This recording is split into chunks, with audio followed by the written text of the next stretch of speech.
pinarito ko na yung talong at saka patatas. At saka yung manok, pinarito ko na rin. At nag-iwan na rin ako ng sibuyas at saka bell pepper. Pagkatapos, na-rinse ko na sa niya.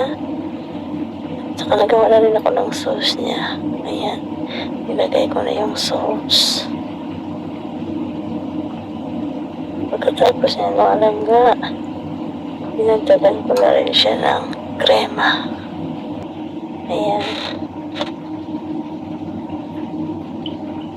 At pinulpuran ko na rin ng kospara, fresh kospara. O kinchay. Ayan na mga langga, ready na po yan ilagay sa oven. I-oven mo na siya for 30 minutes.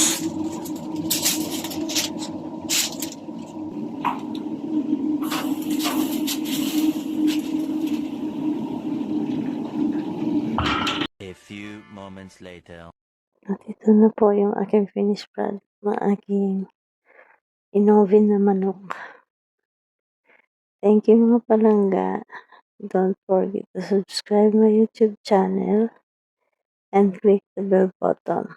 Thank you. Bye-bye.